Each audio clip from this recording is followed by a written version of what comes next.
사도행전 17장 30절에서 31절까지의 말씀 다 같이 한 목소리로 합독하시겠습니다. 알지 못하던 시대에는 하나님이 강가하셨거니와 이제는 어디든지 사람에게 다 명하사 회개하라 하셨으니 이는 정하신 사람으로 하여금 천하를 공의로 심판할 날을 작정하시고 이에 그를 죽은 자 가운데서 다시 살리신 것으로 모든 사람에게 믿을 만한 증거를 주셨음이니라 하니라. 아멘.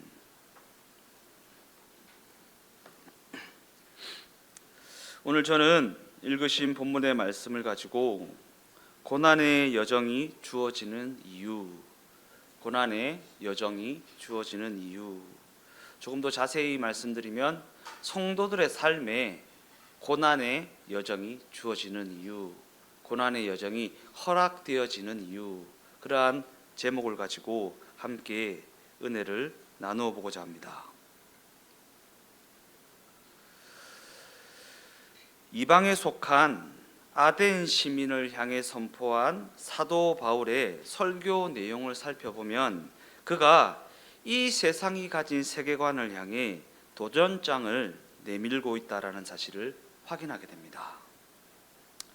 하나님을 알지 못하는 이 세상은 하나님을 인정하지 않는, 하나님의 존재 자체를 인정하지 않는 자연주의를 표방합니다. 그들에게 현실의 삶은 헛되이 반복되는 아무런 소망이 없는 그저 허무한 것에 불과하다고 그렇게 지난 시간에 살펴보았습니다. 그래서 자꾸 오락에 침취하는 것입니다. 오락이요. 오락. 즐기는 것, 마시는 것, 그런 것에 심취하는 것입니다. 왜냐하면 그들에게 현실의 삶은 헛되이 반복되는 것이기 때문이고 아무런 소망이 없는 것이기 때문이고 그저 허무한 것에 불과한 것이기 때문입니다. 지난 시간은 우리가 동양윤회 사상을 통해 알아보았듯이 그들에게 이 땅에서의 삶은 그저 헛되이 반복되기만 하는 허무한 것에 불과하다라는 것입니다. 그러나 기독교 신앙이 제시하는 진리는 그들이 가진 자연주의 세계관을 향해 도전장을 내밉니다. 이 땅에서의 우리의 삶은 헛되이 반복되는 것이 아니라 분명한 시작과 분명한 끝이 있다. 모든 역사에는 분명한 완성이 있고 모든 인생에는 하나님께서 궁극적으로 목적하신 완성이 있다라는 것입니다. 이처럼 기독교 신앙이 제시하는 복음의 소식은 우리 모두의 인생이 그저 헛되이 반복되는 것이 아니라 예수의 죽음과 예수의 부활을 통해 예수의 그 대속의 십자가 사건을 통해 영원한 생명이라는 목적지를 향해 가는 여정이라고 가르칩니다. 목적지를 향해 가는 여정, 곧 공전하는 동그라미를, 돌고 도는 동그라미를 딱 잘라내어서 직선으로 펴서 시작과 끝을 만들고 분명한 목적지를 제시하는 것이 기독교 신앙이 제시하는 세계관이라는 것입니다. 이 세상은 돌고 도는 공전하는 것이다 라고 얘기하지만 기독교 세계관은 이 돌고 도는 인생을 딱 잘라내어서 이것을 일자로 펴고 시작과 끝을 제시하고 분명히 우리가 도달해야 할 목적지가 있다라고 그렇게 가르치고 있다라는 것입니다. 이 때문에 자연주의 세계관이 기독교 세계관을 만나게 되면 도전을 받게 되는 것입니다. 인생은 무한히 돌고 도는 원이 아니라 완성이라는 목적지를 향해 가는 직선적인 것이기 때문에 그 인생을 영원이라는 것으로 묶어야 한다는 도전 앞에 직면하게 된다라는 것입니다. 그러기에 우리가 신앙을 가지게 되고 기독교 세계관을 가지게 되면 그 인생관이 변화될 수밖에 없는 것입니다. 돌고 도는 것이 아니라 분명한 시작과 끝이 있고 우리가 궁극적으로 도달해야 할 목적지, 그 완성이 있다라는 것을 알게 되면 그 인생의 태도와 자세와 반응이 달라지기 때문에 그 인생은 변화될 수밖에 없다라는 것입니다. 많은 세상 사람들은 우연과 필연이라는 것이 알 수 없는 방식으로 혼합되어 있는 혼돈 속을 살아갑니다. 그리고 그 혼돈 속에서 그 인생을 제어할 수 없다는 엄청난 무력감에 직면하여서 살아갑니다. 내가 아무리 노력을 해도, 내가 아무리 실력이 있어도, 내가 아무리 가진 것이 많아도 도저히 제어할 수 없는 그 인생 때문에 무력감에 빠지게 된다라는 것입니다. 그러나 기독교 세계관을 가진 우리 성도들은 과연 창조주가 계시다, 구원자가 계시다, 심판자가 계시다 라는 사실과 각 개인이 그분의 목적과 그분의 섭리 가운데 살아간다라는 사실을 발견한 인생입니다. 발견한 인생이요. 창조주, 구원자, 심판자, 그리고 우리가 그분의 목적과 그분의 섭리 가운데 살아간다라는 것을 발견한 인생이 바로 기독교 세계관을 가진 성도의 삶이라는 것입니다. 그러한 관점에서 우리 각 사람은 기독교 신앙이 제시하는 진리, 곧 기독교 세계관을 올바로 이해하고 올바로 가지게 되어야 그 인생에 부여된 책임과 사명을 다하는 인생을 살아갈 수 있다라는 것입니다. 그러한 관점을 가지고 에베소서 1장 7절에서 10절까지의 말씀을 읽어보겠습니다. 우리는 그리스도 안에서 그의 은혜의 풍성함을 따라 그의 피로 말미암아 속량 곧 죄사함을 받았느니라. 이는 그가 모든 지혜와 총명을 우리에게 넘치게 하사 그의 뜻의 비밀을 우리에게 알리신 것이요 그의 기뻐하심을 따라 그리스도 안에서 때가 찬 경륜을 위하여 예정한 것이니 하늘에 있는 것이나 땅에 있는 것이 다 그리스도 안에서 통일되게 하려 하심이라. 여기서 10절 말씀이 중요한데 이 10절 말씀을 쉬운 성경으로 한번 다시 읽어보겠습니다. 때가 되면 하나님은 그 계획을 분명히 이루실 것입니다. 땅과 하늘에 있는 모든 것의 으뜸이 되신 그리스도 예수 안에서 하나가 될 것입니다. 모든 역사와 각 개인의 그 생애가 그리스도 예수 안에서 하나가 될 것이라고 말합니다. 이는 우리 각 사람을 향한 하나님의 뜻과 하나님의 목적을, 하나님이 일하시는 그 방식을 오직 예수 그리스도를 통해서만 이해할 수 있다는 것이고, 각 사람에게 부여된 책임과 사명을 오직 예수 그리스도를 통해서만 발견할 수 있다라는 것입니다.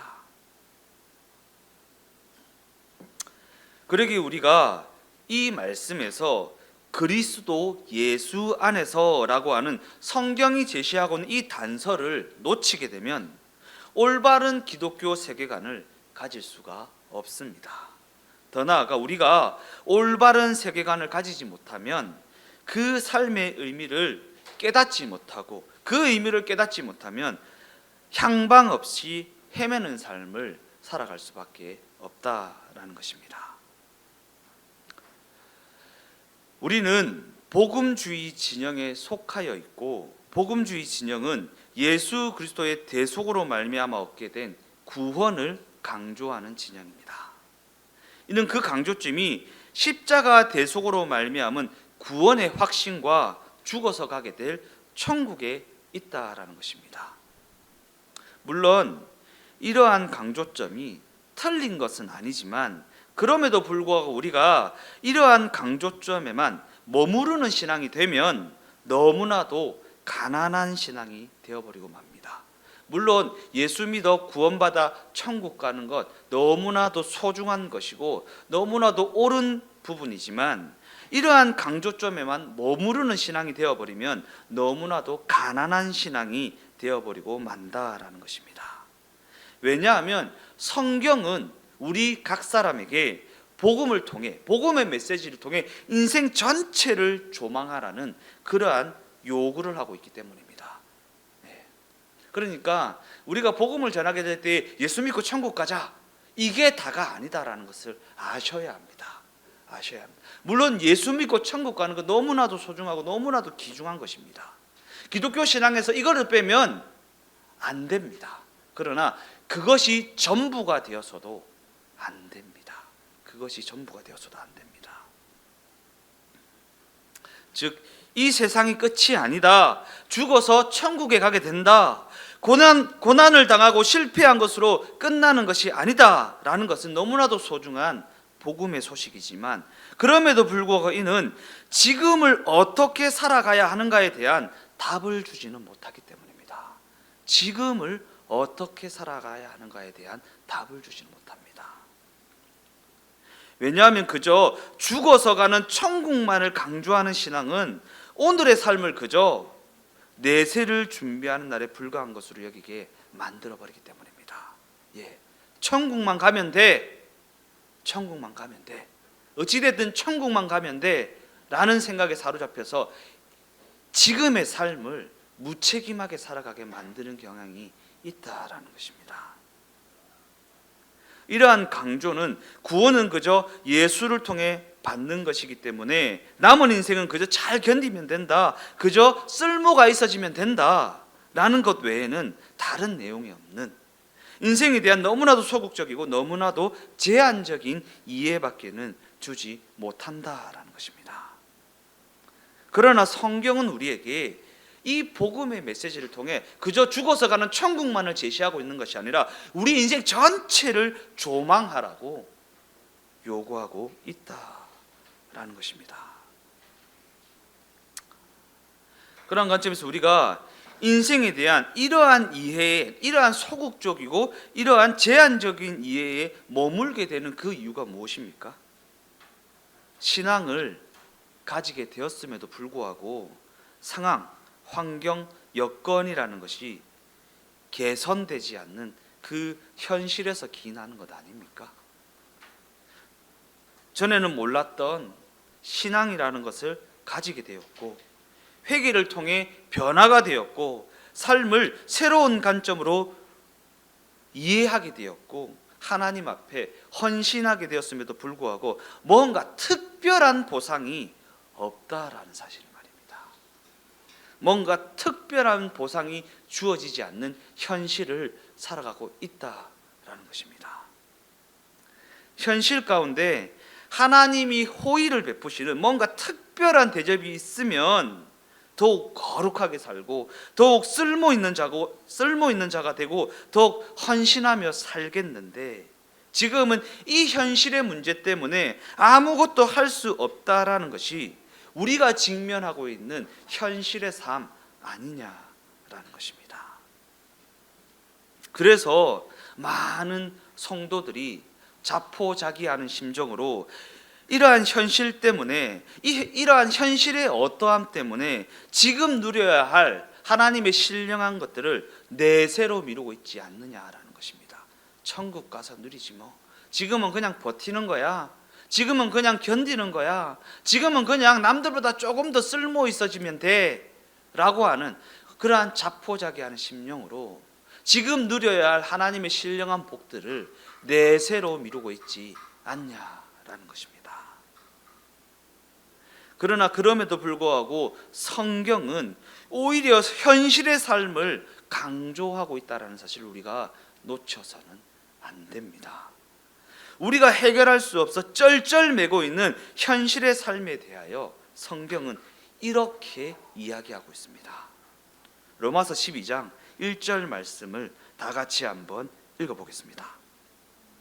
그러므로 형제들아, 내가 하나님의 모든 자비하심으로 너희를 권하노니 너희 몸을 하나님이 기뻐하시는 거룩한 산 제물로 드리라. 이는 너희가 드릴 영적 예배니라. 여기서 산 제물이라고 하는 것은 우리의 현실의 삶을 의미하는 것입니다. 우리의 현실의 삶이요. 하나님께서는 우리가 직면하여 있는 현실의 삶을 받으시겠다고 말씀하시는 것입니다. 즉, 우리가 직면하여 있는 이 현실의 삶을 하나님이 기뻐하시는 거룩한 산 제물로 드리는 삶을 살아가야 한다라는 말씀입니다.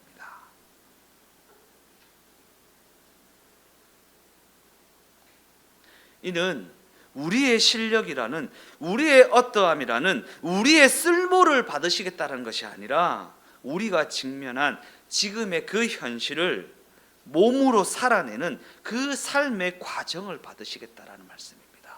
삶의 과정을 받으시겠다. 예. 우리 믿음의 선배들은 지극정성이 있어가지고 옛날에 막 교회 갈 때 어떻게 했습니까? 돈을 갖다가 막 대리미로 막 쫙쫙 펴가지고 막 정성을 다해 하나님께 갖다 바치고, 옷도 막 평소에는 추리닝 입고 다니는데 교회 갈 때는 정장을 딱 빼입고, 그죠? 물론 중요한 부분입니다. 하나님 앞에 마땅히 지켜야 할 영적인 예의입니다. 그러나 하나님께서 우리에게 요구하시는 것은 그러한 우리의 쓸모함이나 우리의 실력이나 그러한 것들이 아니라 현실의 삶을 몸으로 살아내는 삶의 과정을 받으시겠다고, 그 과정을 통해 예배 받으시겠다고 그렇게 말씀하고 계시다라는 것입니다. 이처럼 성경은 우리에게 고단한 현실의 삶을 몸으로 살아내라는 요구를 하고 있습니다. 물론 우리가 몸으로 살아내야 할 그 현실은 너무나도 고단하고 너무나도 고달픕니다. 그러한 관점에서 성경은 우리 성도 앞에 놓여진 너무나도 고단하고 너무나도 고달픈 삶의 여정을 이미 예고하였습니다. 너네 그러한 삶을 살 거야 라고 이미 예고해 놓았습니다. 로마서 8장 17절 말씀입니다. 자녀이면 또한 상속자 곧 하나님의 상속자요 그리스도와 함께한 상속자니 우리가 그와 함께 영광을 받기 위하여 고난도 함께 받아야 할 것이니라. 이처럼 성경에는 하나님의 자녀들에게 놓여진, 예고되어진 고난의 여정이 기록되어 있습니다.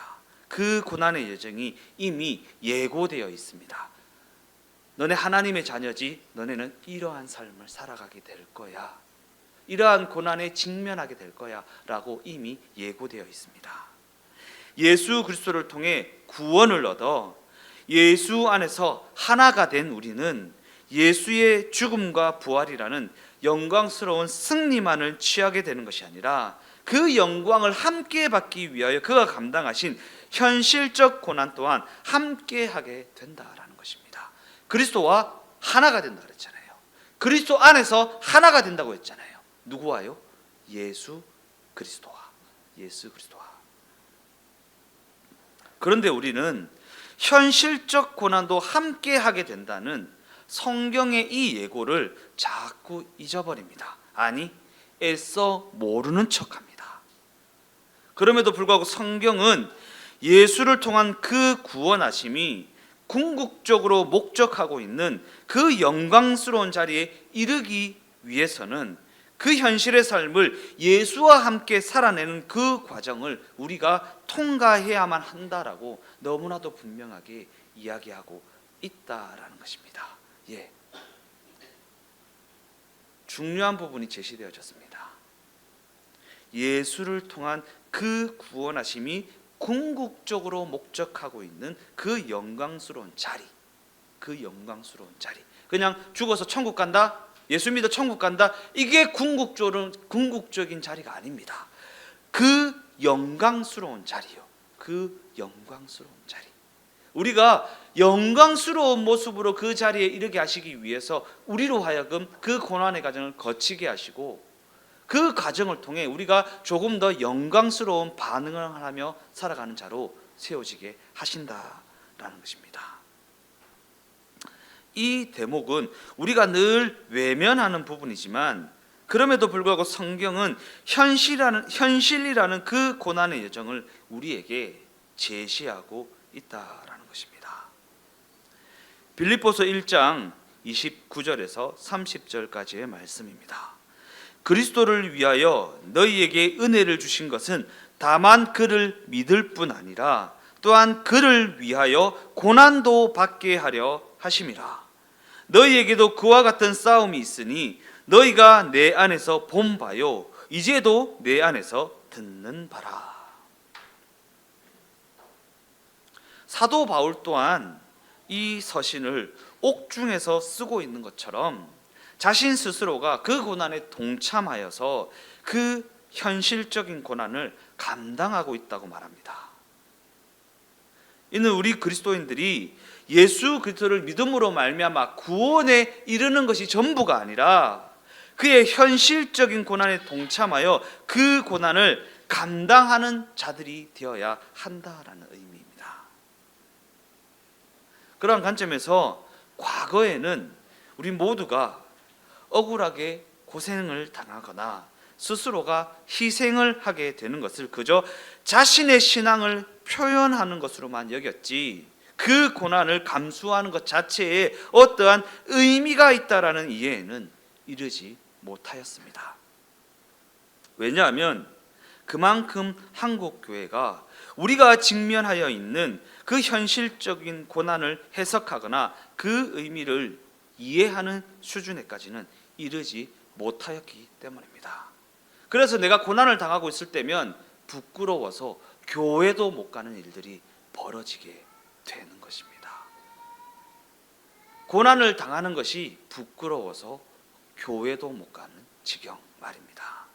그만큼 한국교회가 우리가 직면하여 있는 그 현실적 고난을 해석하거나 그 의미를 이해하는 수준에까지는 이르지 못하였다라는 것. 여전히 욥을 향해 손가락질하는, 네가 뭔가 잘못이 있으니까 그런 고난이 있는 거지, 네가 예수를 똑바로 안 믿으니까 그런 고난을 당하는 거야, 네가 기도를 안 해서 그래 라고 그 고난에 직면하여 있는 그들의 삶을 전혀 이해하지 못하고 전혀 기독교 신앙을 가지고 해석해내지 못하는 그러한 수준에 머물러 있다라는 것입니다.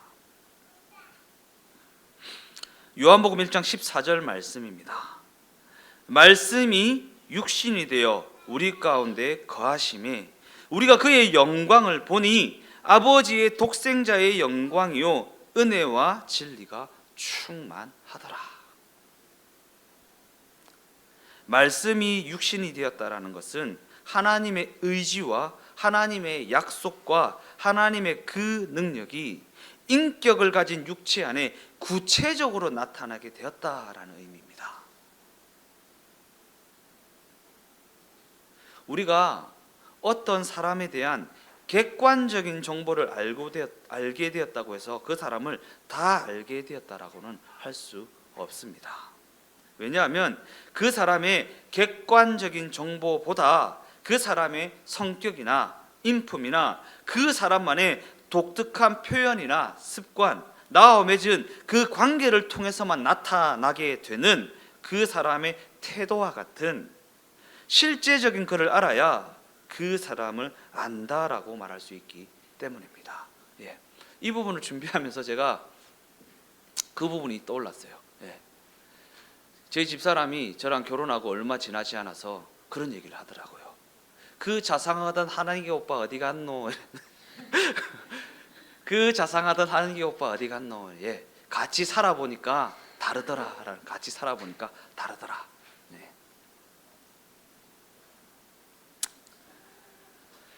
어찌되었든 그러한 관점에서 하나님의 의지와 하나님의 약속과 하나님의 그 능력이 인격을 가진 육체 안에 구체적으로 나타나게 되었다라는 것은 우리가 하나님을 알아가는 것이 가능하게 되었다라는 것입니다.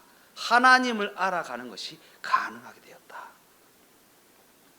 즉 말씀이 육신이 되어 우리 가운데 거하셨다라는 성경의 증언은 말씀으로 천지를 지으시고 무엇이든지 뜻하신 것은 모든 것을 다 이룰 수 있는 그 하나님이 우리가 만질 수 있고 우리가 볼 수 있고 우리가 확인할 수 있는 육신의 옷을 입고 있는 우리가 이해할 수 있는 실제적인 모습, 곧 우리와 동일한 조건을 입고 우리의 현실 가운데 찾아오셔서 우리와 함께하게 되었다라는 의미입니다.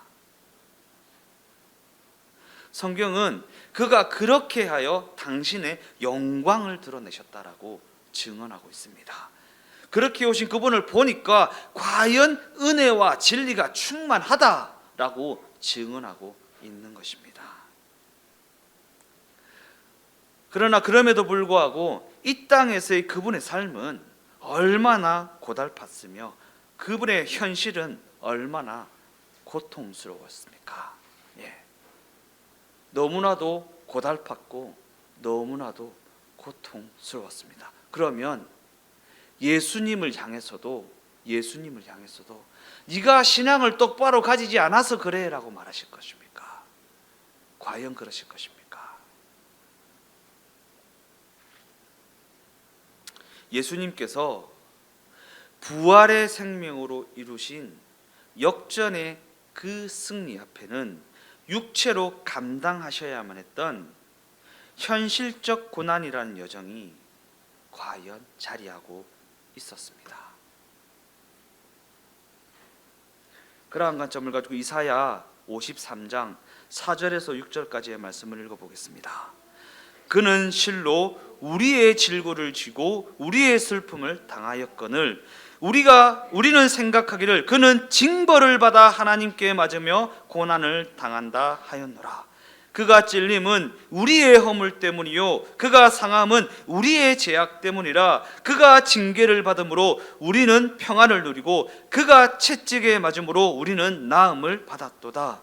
우리는 다 양 같아서 그릇 행하여 각기 제 길로 갔거늘 여호와께서는 우리 모두의 죄악을 그에게 담당시키셨도다.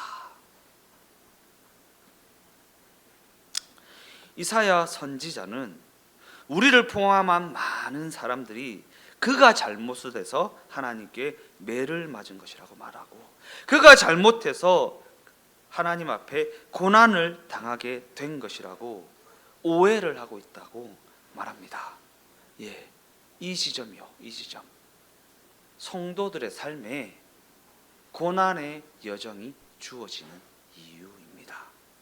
예수 그리스도의 대속의 사건으로 말미암아 우리는요 예수님과 하나가 되었기 때문입니다. 그러니까 예수님이 이 땅에서 걸으신 그 걸음을 우리 또한 걷게 된다라는 것입니다. 우리는 생각하기를 그는 징벌을 받아 하나님께 맞으며 고난을 당한다 하였노라.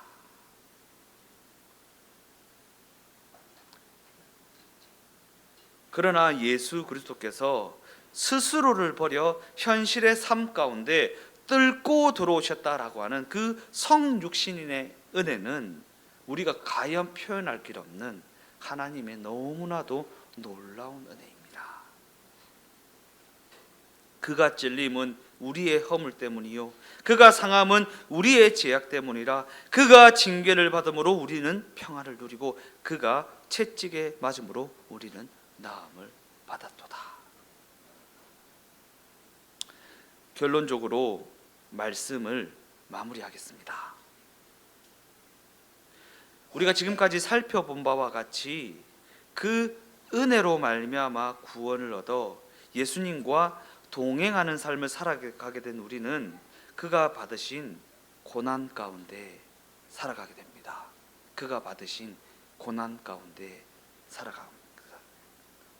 때때로 우리는 이러한 고난의 여정이 우리가 하나님 앞에 무엇인가를 잘못하였기 때문에 주어진 벌이라는 오해를 하게 되기도 합니다. 더 나아가 상대방을 향해 상대방이 뭔가 고난 가운데 있으면 네가 실력이 없어서 그래, 네가 신앙이 없어서 그래, 네가 똑바로 하나님을 믿지 않아서 그래 라고 질타를 하고 정죄를 하고 그 인생을 지옥으로 보내버립니다. 예를 들면 어떤 사람의 얼굴이 안 좋아요. 근심이 가득하고 뭔가 수심이 가득합니다. 그러면 우리는요 힘들제 이래야 됩니다. 근데 저 봐라 얼굴 봐라 저 신앙을 기도를 그렇게 하니까 얼굴이 저렇다 아이가 저래 갖고는 천국 못 간다 이런다고요. 수심이 있으면요 얼굴이 영 안 좋으면요 힘들제 뭐가 그리 힘들어 이거 고생 많다, 힘내라. 이게 세상 사람들도 그렇게 합니다. 세상 사람들도, 그죠? 세상 사람들. 성도들에게 고난의 여정이 주어지는 이유는 그 인생이 예수 그리스도와 하나가 되었기 때문입니다. 하나가 되었기 때문에. 왜냐하면요, 우리가 똑바로 살아서 구원받는 인생이 아니라 예수 그리스도의 대속으로 말미암아 구원 얻는 그러한 인생이기 때문입니다. 성경은 우리에게 이와 같은 고난의 여정이 주어지는 것은 우리가 구원을 얻어 예수 그리스도와 하나가 되었기 때문이라고 너무나도 분명히 말하고 있습니다. 더 나아가 구원을 얻은 그의 자녀들을 향한 하나님이 목적하신 완성이 있기 때문이라고 말합니다. 하나님이 목적하신 완성이요, 하나님이 그 인생을 빚어가는 그 완성된 모습이 있기 때문에 지금은 고난을 주기도 하고 어려움을 주기도 하고 매를 때리기도 하고, 그 운동장을, 그 연병장을 팍팍 굴리기도 하는 것입니다. 그래서 수심이 있는 것이고요, 그래서 근심이 있는 것이고요, 그래서 얼굴이 안 좋은 것입니다. 위로해야죠. 고생이 많다, 하나님 앞에 연단 맞는다고 고생이 많다, 조금만 힘내라. 그러면서 그냥 그 옆에 같이 있어주면 돼요. 같이 있어주면 됩니다. 즉 성경은 우리에게 허락되어진, 우리가 직면하여 있는 이 고난의 여정이 하나님의 말씀이 육신을 입는 과정이라고 말하고, 그 말씀이 육신을 입고 살아가는 우리의 삶에 이루어지는 구체적 과정이라고 말하고 있다라는 것입니다.